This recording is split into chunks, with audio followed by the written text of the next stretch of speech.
Hey everyone, welcome to the second Q&A with Adam on all this CARES Act stuff that's been changing from moment by moment. So we've got about 110 people on the line right now.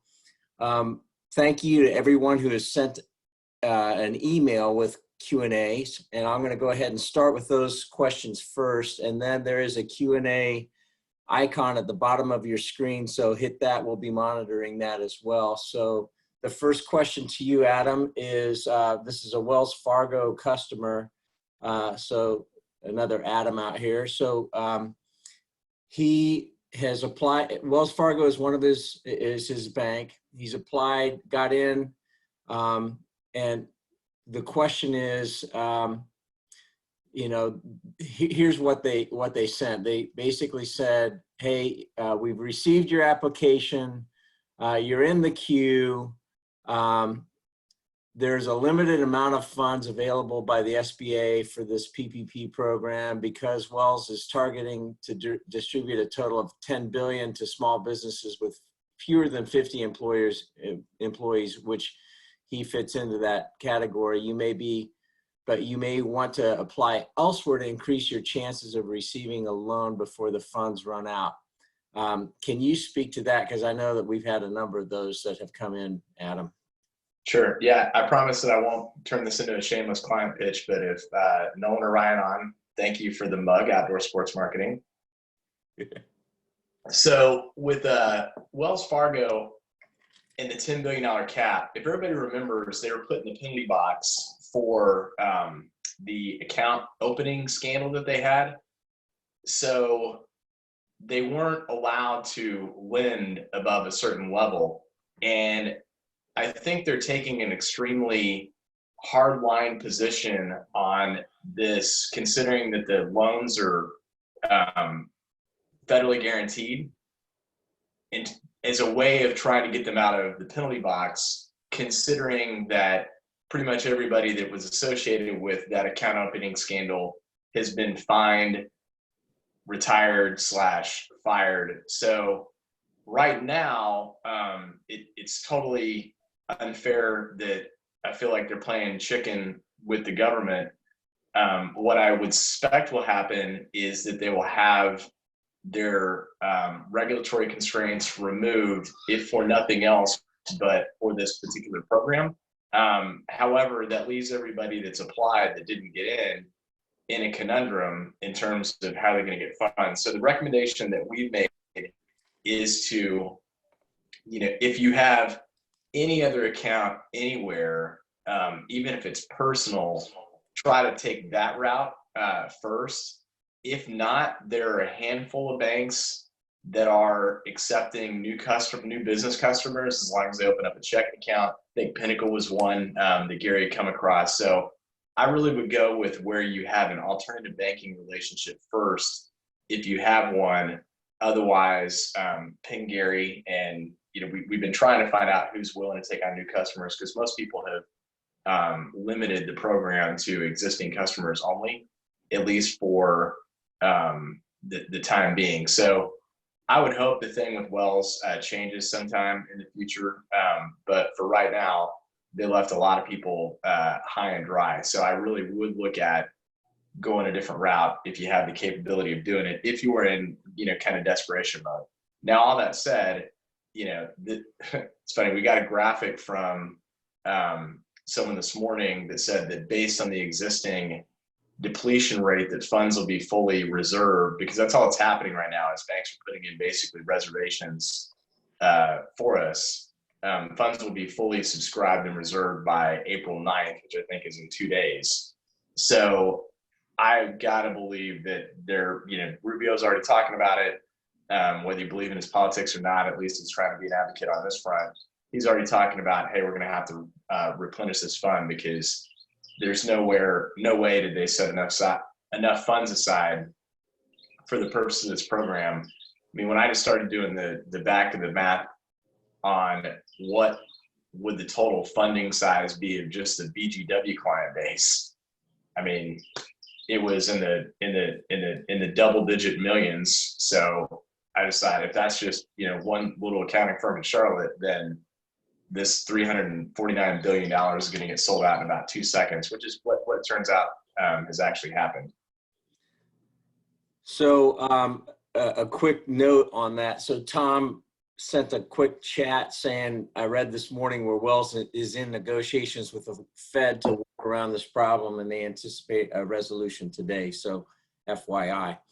Next question is from Michael. My question is, do I include medical claims paid for employees under a company stop loss policy? Under the medical insurance program, we pay for individual claims up to $60,000. Then Cigna pays the rest. We pay a monthly premium and any claims up to the $60K. Feel the claim should be included in medical benefit payroll costs. Yeah, it's whatever the group medical plan is, period. So it's whatever the employer pays as a portion of the group medical plan. So if that was a company expense and it was not an employee expense, which is $60,000, you wouldn't think it would be, but if it's an employer expense associated with their group plan, it's in. All right, next question from Mark is, do I count S-Corp distributions as part of my payroll calculation? Are distributions considered similar compensation with respect to how regulations read, example, salary, wages, commissions, or similar compensation? Is there any harm in including this in my calculation? So the FAQs from the Treasury have been silent on that topic so far, and you Google around and try to find somebody who's done some scholarly research that we can all rely on that particular topic, and you can't find anything. So this is the same problem that I face personally, because as a partner in a partnership, the IRS forbids me to have a K-1. Forbids me from having a W-2. So I only get a K-1, which has self-employment earnings. So it's really around the topic of, what if we're a real company, but we get a K-1 for the majority of our income? So with the S corporation would also apply to partnership income. Remember that you're still bound by the same $100,000 in terms of expense. What you'd have to make sure of that you don't include in that. I mean, it's just $100,000 compensation. So first off, remember that you're bound by that.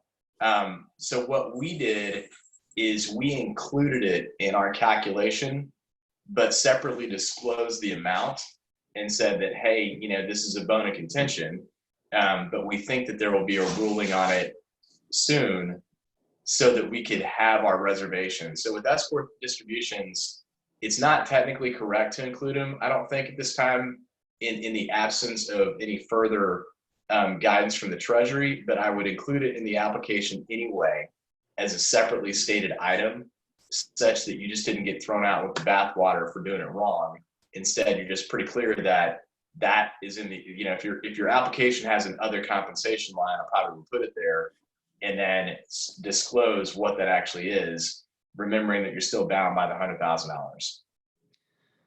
So this one has some more of some statements from an attorney from William, but they are topics that apply to this group. So I'll just read the statement. It says, Gary and Adam, this is just more of an FYI, because like you guys, I'm dealing with constant questions from clients who are still trying to navigate the PPP EIDL process.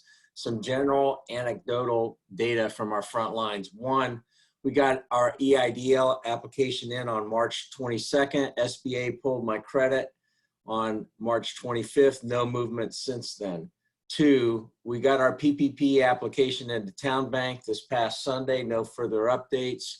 Three, many or most of my clients have been unable to submit applications yet because their banks haven't decided how or if they will participate in the PPP program. Four, we're still telling clients to apply for both products. Five, my private equity portfolio companies are largely sitting on the sidelines until and unless guidance is given regarding the affiliate rule. We've suggested they submit their PPP applications and just see what happens, but thus far they're all on standby.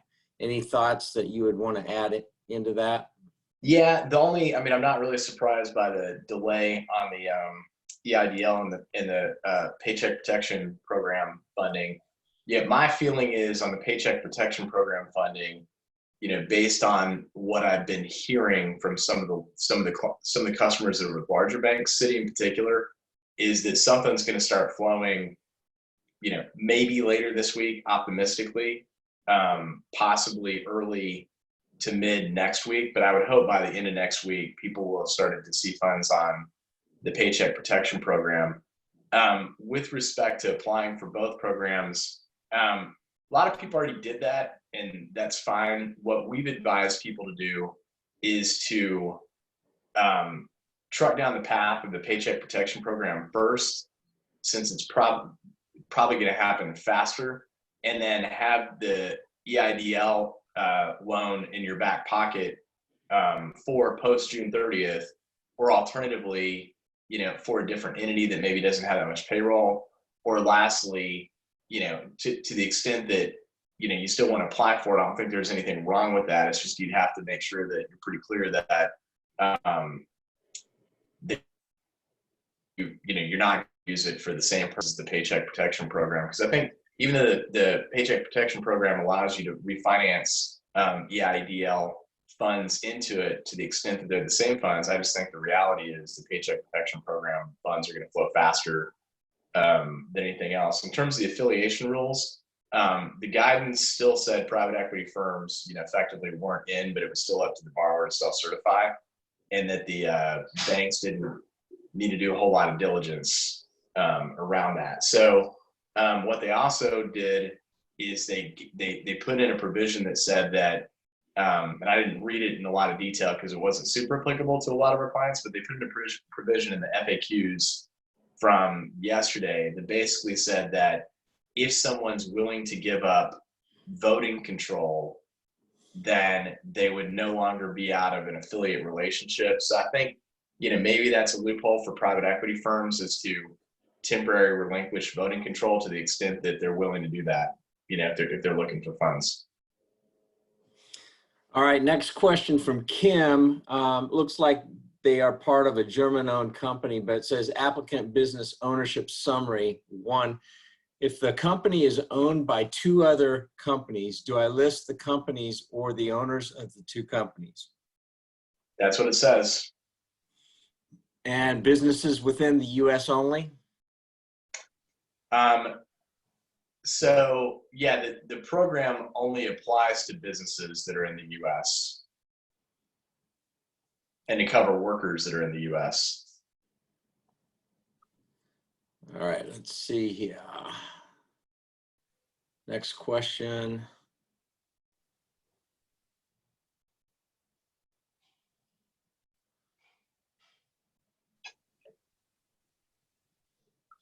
Well, while my iPhone is booting up, I'm going to go to some live questions here. Okay.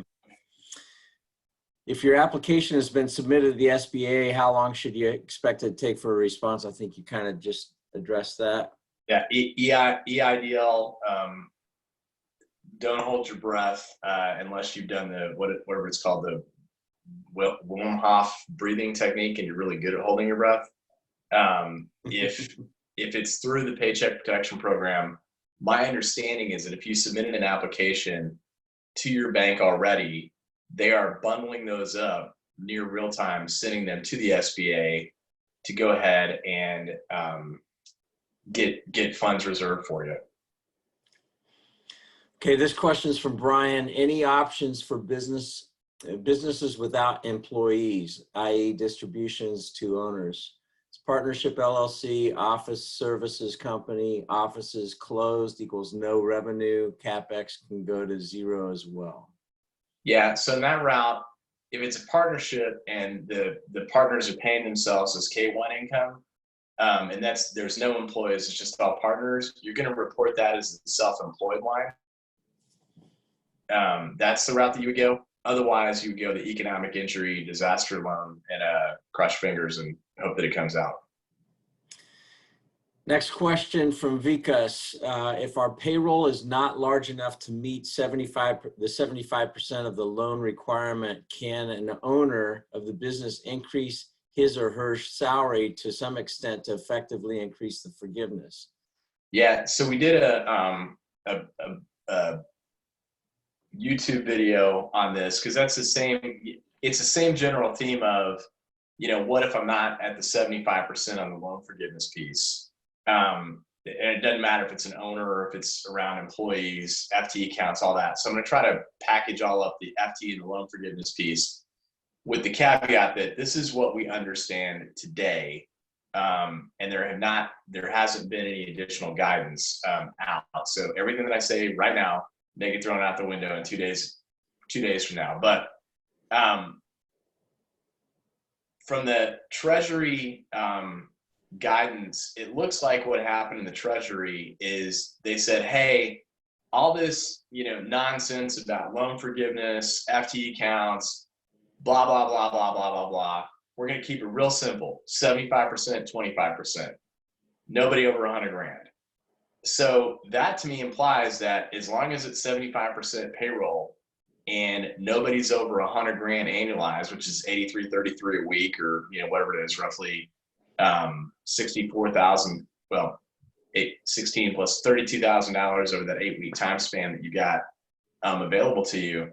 I don't think there's going to be an issue with potentially paying people a little bit more, especially if you can stand in front of a court and say, yeah, we still hadn't recovered, and I was just trying to get people back to square before they had to file for unemployment again. So there's nothing that would preclude you from boosting up your payroll to get to the 75%, as long as you're still within the threshold of the 83.33. I said 32,000. It's 83.33 per month, or $16,600 roughly, which is the $100,000 annualization number. So I would definitely do that as long as you're within the confines, because you're just changing the character of how you paid yourself. There may be guidance that comes out later that puts the kibosh on that. But right now, I think they've kind of thrown the FTE thing out the window and superseded it with just getting to the 75% number. Next question from Vikas, as well as the last one from this person, is, as an aside, what is a reasonable salary for the owner's salary in these circumstances where there isn't a consistent historical record at the company? Again, I would not, obviously if $100,000 is going to throw you into a loss position, overall, I might not mess with that. But, generically 100 grand, I mean, they've been pretty clear, $100,000, that's what they consider reasonable. So I don't see a ton of value in going over that at this point, but 100 grand's the number. All right, this question is from Terry, and this is, you have to put on your fortune telling cap probably, but with B of A coming online first on Friday, April 3rd, and many banks not coming online to accept applications until days later, what are the chances of applications that were submitted yesterday actually getting approved funding? That goes back to the graphic, and I like to believe that it was a good graphic that Gary and I saw, that based on the existing subscription rate, it looks like funds, anybody that applies through 2 days from now probably will have a spot. Anybody that applies post that will not have a spot. That's going to be bank specifically. Obviously, the well stuff needs to get sorted out, but that's the graphic that we just saw based on the uptake rate right now, which is the 2 days from now, this thing's going to be fully depleted. So your application window is, from Friday till now. And I think Moynihan came out and published some stats on Bank of America on Friday.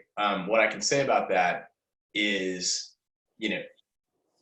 even though they accepted what sounds like a lot of applications, that rollout had some challenges, primarily around if you globally were a pretty decent sized customer of the bank, meaning, you got 3 companies that are there, lots of cash, whatever, they made the decision that you could only apply on Friday if you had both a deposit and a lending relationship. So we had a lot of clients that, had a deposit and a lending relationship on one company, but that's actually where they had very little payroll. The payroll was sitting in a company that only had a deposit relationship, not a lending relationship. So what I can tell you is there's still people at Bank of America that are applying today because they had to do manual overrides, from my understanding, to provide the ability for those related entities to also apply for funds. So I think what Bank of America reserved on Friday might represent 15% of what its total appetite was, because of the way that they did the deployment. And they're currently fixing that now. So I think everybody, frankly, that got in on the weekend and yesterday, probably got ahead of the vast majority of Bank of America's customers, even though the numbers sounded big on Friday. Next question from Tom. Would company paid life and disability insurance be included in group benefits? They haven't specifically said no, but they've also used the term group health over and over again. So this is one of those cases where, I'm normally a fairly aggressive person, but this is not one that I would mess with, because I believe that they're probably going to be stringing some people up from the yardarm at some point that took advantage of this. So I would follow it, with the exception of the owner distributions, because I think that was a clear oversight that wasn't intentional.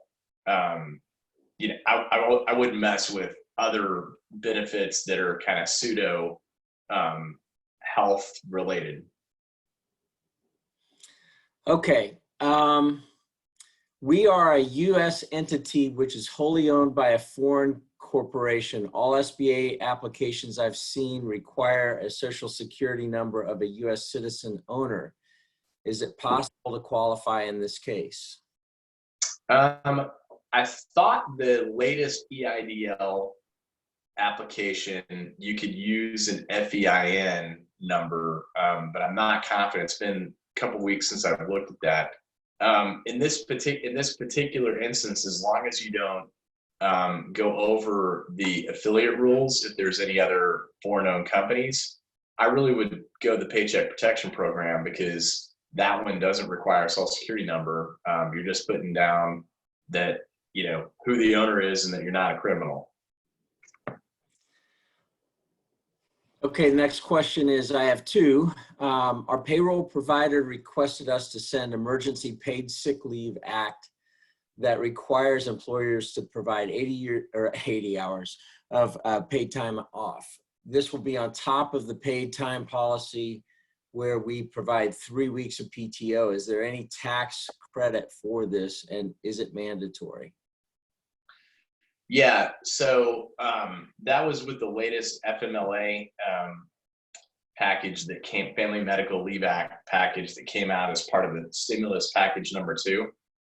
So that one got pretty funny. I haven't checked the Labor Department's website in a while to get further guidance, but the last guidance they had is that, hey, all this stuff still applies, which is the, paid sick leave at a pretty low rate.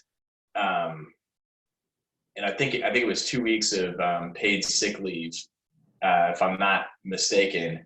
There is a credit that's available for it, but at the same time, the Department of Labor basically said that if you're on shelter in place and you're not considered an essential business, you don't have to do it anyway. So they basically gave a pass to pretty much every business that's out there that's effectively shut down due to a shelter in place order to not have to provide it. But all that said, there is a tax credit that is in place. The only thing is you can't combine that with the Paycheck Protection Program.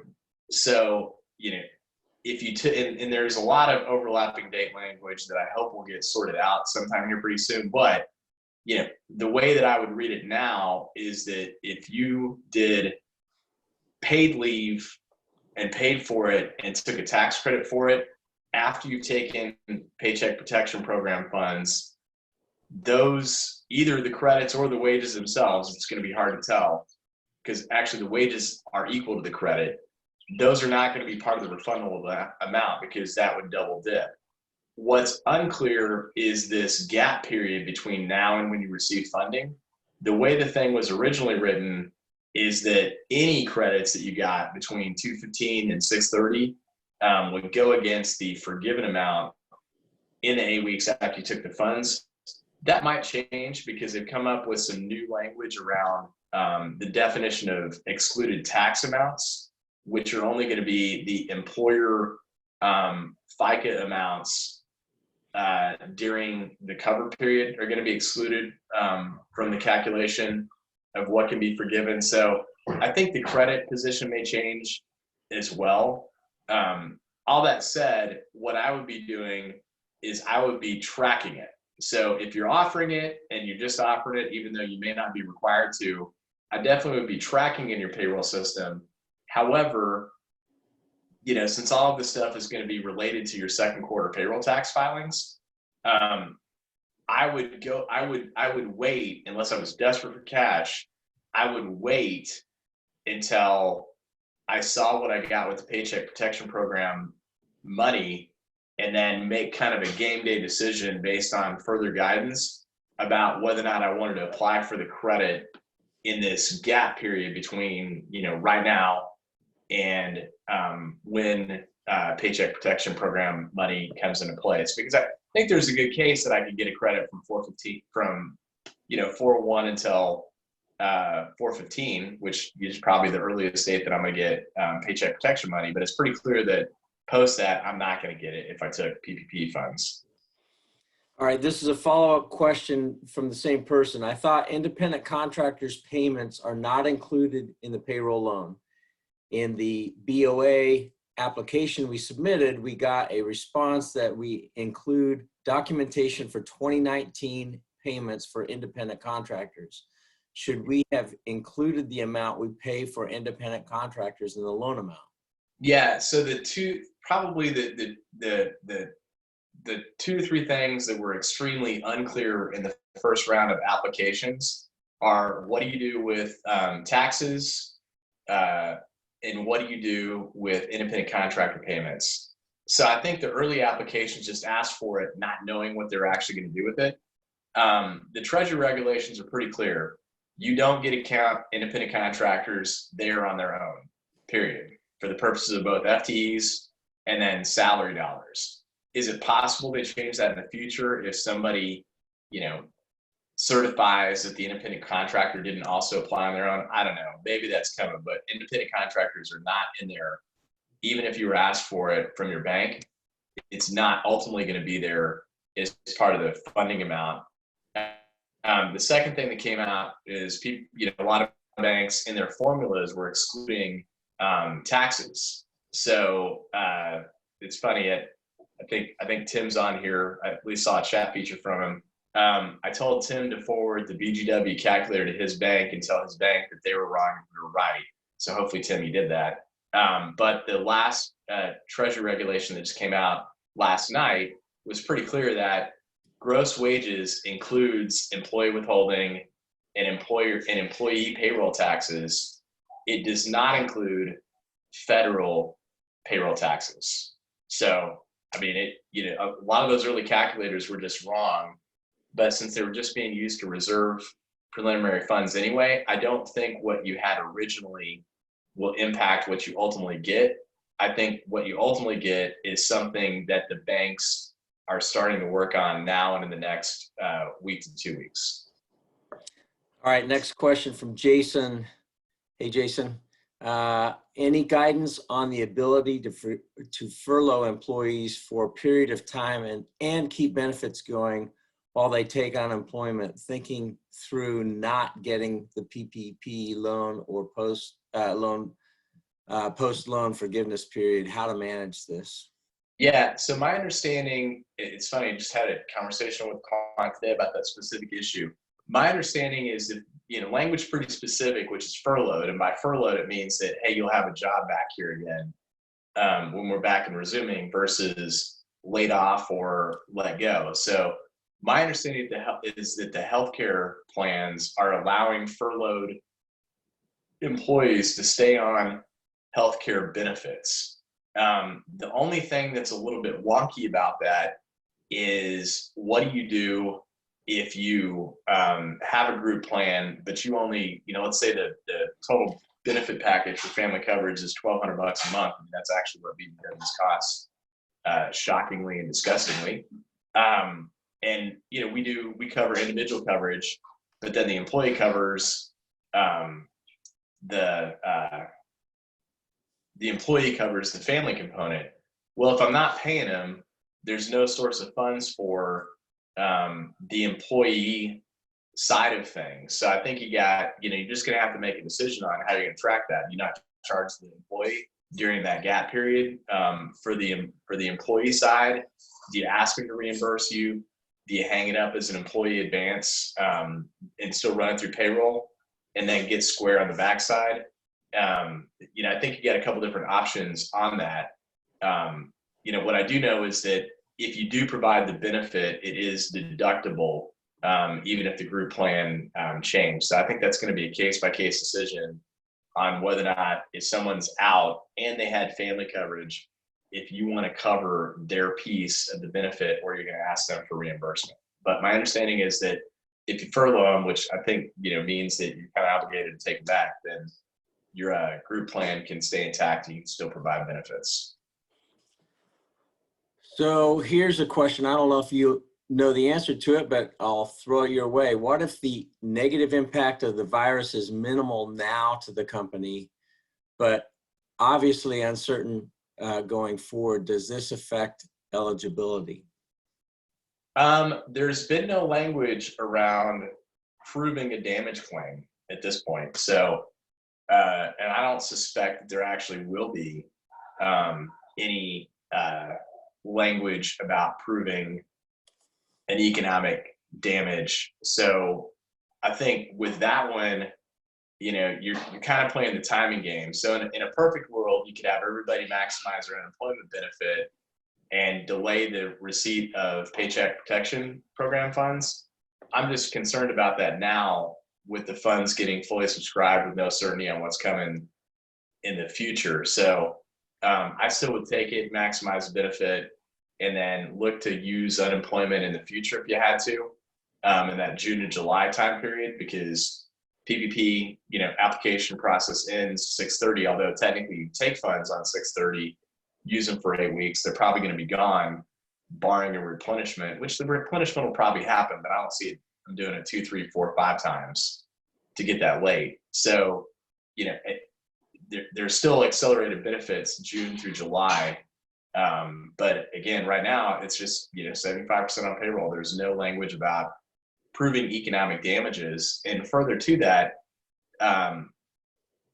the window for forgiveness is that right now the bank has to grant your forgiveness within 60 days of applying. Well, one would assume that you're going to apply right after your 8-week period ends. And, I know that there's a lot of people out there that, that have said, hey, I haven't really suffered anything yet.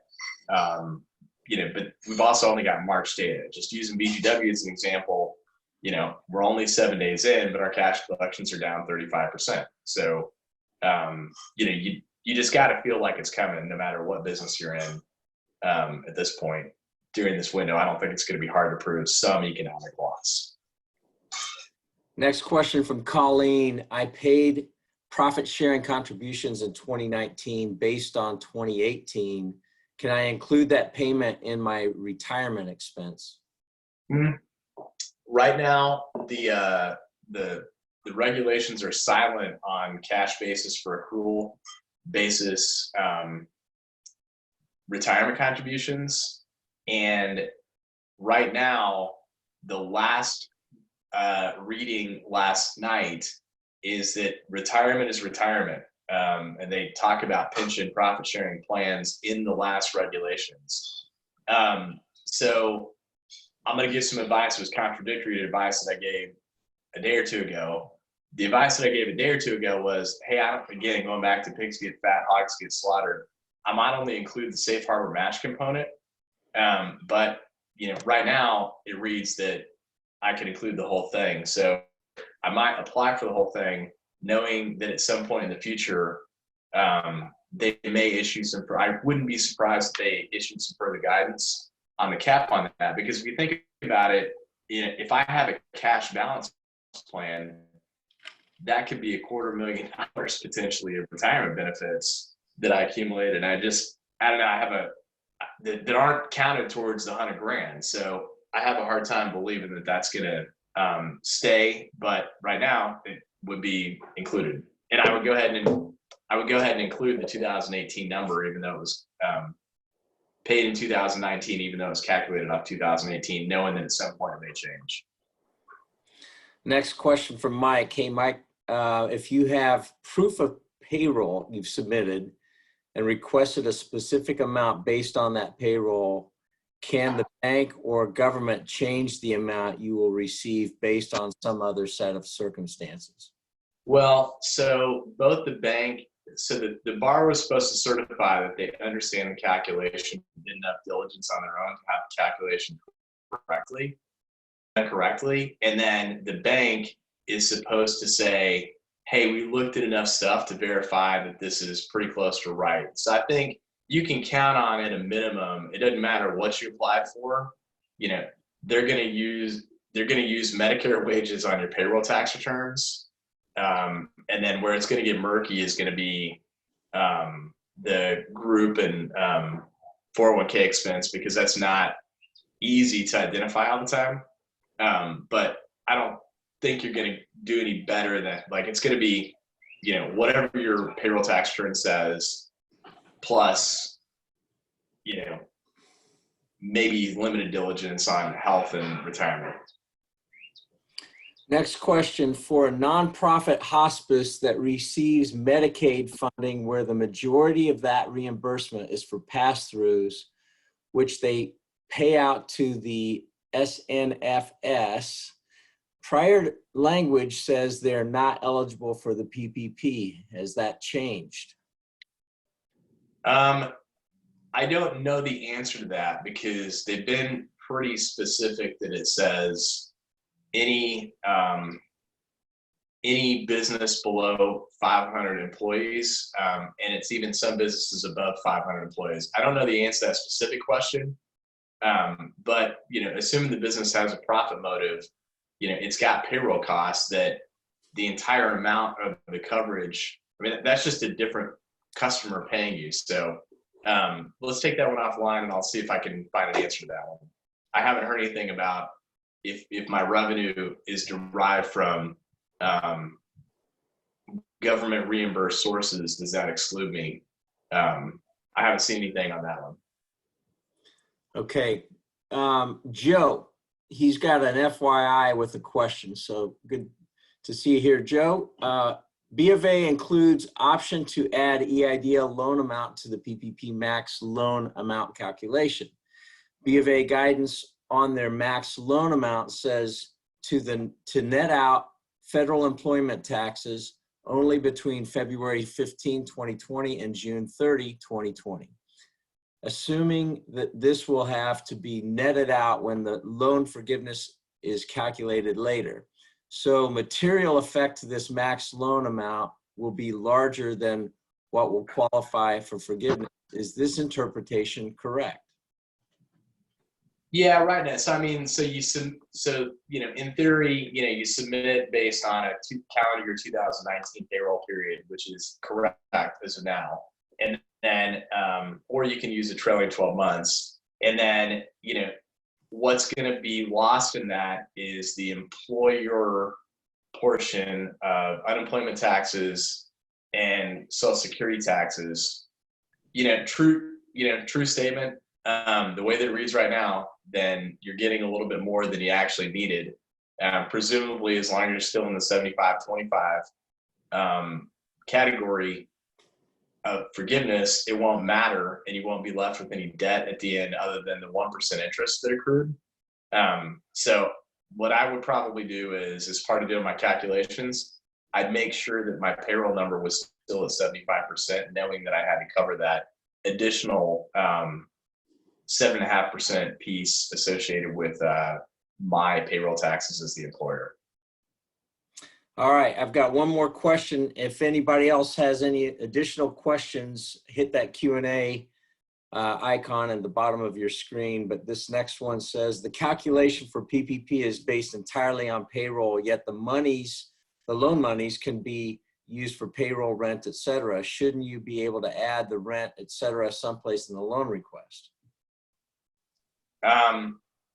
You know, well, if they passed the Senate original package, you would have, but no. Sorry, it's pretty clear. It's payroll, and then it can be used for rent, utilities, and payroll. So I think, the whole point of that, if you go back and look at where was the Treasury going, the Treasury was trying to go with, hey, the primary purpose of this is to keep businesses afloat. You can't keep businesses afloat if they don't have a place to operate. Like, they got to keep their lease obligations intact. So if you think about what happened, they kept on saying, times 2.5, but really what, a lot of the language actually said, 8 weeks of payroll plus 25% of that. And their thought process was that, a payroll oriented business will typically have, 75% of the money spent on payroll, 25% of it spent on the allowable cost. So that's really why you're getting 2.5 to cover what should be a 2 time span, was their thinking, which is why it's not included. They just wanted a number to be able to calculate it off of that was the primary intent of the program, which was payroll. But the reason it's a 2.5 multiple instead of 2 is because that's just their best guess is what rent and utilities would actually cost, given that ratio of labor to rent and utilities. Here's another question. You made a statement that the EIDL loan doesn't require a personal guarantee under 200K, but I heard elsewhere 25K. Can you clarify? I think originally those disaster loans were had to be guaranteed above 25K, but the law, unless they've changed some guidance, and I'll be honest, I haven't followed the EIDL loan process as much as I followed the Paycheck Protection Program process, but the law reads up to 200, no personal guarantee. That was modified from the current disaster loan process. Now, if you did an application early on, there was all sorts of language about personal guarantees, but the law was 200 grand, unless something changed in the time frame that the law passed in today, which I don't think it has, but the law is 200 grand. All right, next question from Ken. Does the 2019 SEP funding get deferred until 7/15/2020? So the SEP funding is the later of, it's the date that you file the return. So in theory, you could stretch that out to September 15th to fund a SEP.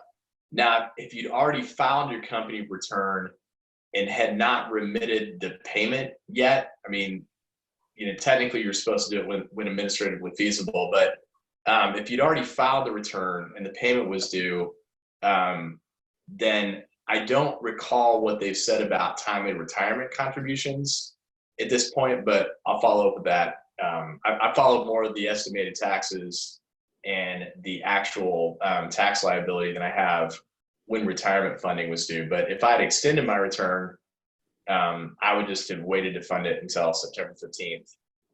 Anyway, if you've already filed it, I don't know what, off the top of my head, what relief was given in terms of having to make a timely contribution, but I'll look that up. Next question is, my business is considered essential, therefore I have not put anyone on unemployment and we're continuing business as usual. So there are no benefits under CARES for my company. Is that correct? No, it's still any business below 500 employees under the Paycheck Protection Program. There's no language around essential versus not essential. It's just that part of the certification process is that you have to say, I either believe that I've been I believe that I have been harmed or that I will be harmed as part of the coronavirus pandemic. So with companies that are essential, man, the worst case scenario is you just pay the money back because they come out with some language that that proves that you have to be harmed.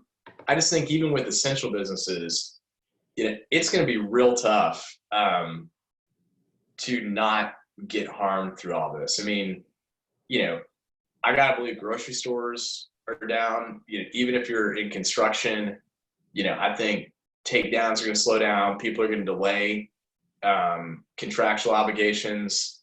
I just think that using March as a predictor for what the future holds is probably not going to be that relevant because I think that everybody, even if they're essential, is going to experience some kind of slowdown. So I would still go ahead and apply for PPP because that's just 500 and below, and there was no language around essential versus non-essential. Next question, will banks be vetting our application or are they just a portal into the SBA? They're supposed to be doing a good faith review to make sure that you didn't really screw it up. So the depth of that review, I can't attest to. So the only data points that I've got so far is that there was some language that would allow for a bank to pay a fee to a third party to basically do the vetting process. So I know that, I've heard at least of one community bank that is paying their CPA firm to basically verify all the information on the application is correct. Those of you that know who I'm talking about, their bank founder also has a law degree, worked for a Big Four public accounting firm, and is also CPA, so that would not surprise me if they did this. Everybody else is doing it internally, either with their existing underwriting team or with their lending officers. So I really think you've got a bunch of lending officers right now trying to figure out how to reach your 941s and make sure that they foot back to what you put in their calculator. All right, I think we have exhausted the Q&A, so I'm going to just ask one more time of the gallery here. If you have any other questions, now's the time to do it. The other thing that I would remind everyone is we're planning on doing this again Thursday at 11 a.m. So if you've registered already for this, you can participate in the next one. So I don't see any additional chats or Q&As coming up. So we will post this on our YouTube channel. So you can go to BGW CPA YouTube, and we've had tons of engagement on that. So thank you. Oh, here's another one. Oh, thank you. That was a statement. Great job. Well, we appreciate you. And as business owners out there, you guys are the ones that are keeping the lights on in the country, quite frankly. We're all small business owners and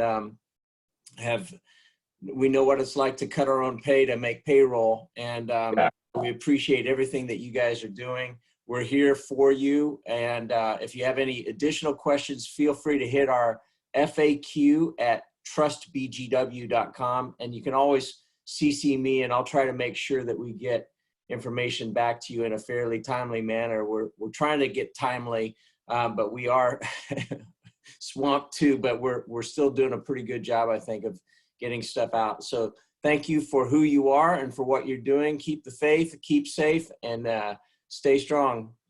See y'all. All right. Thanks, Gary.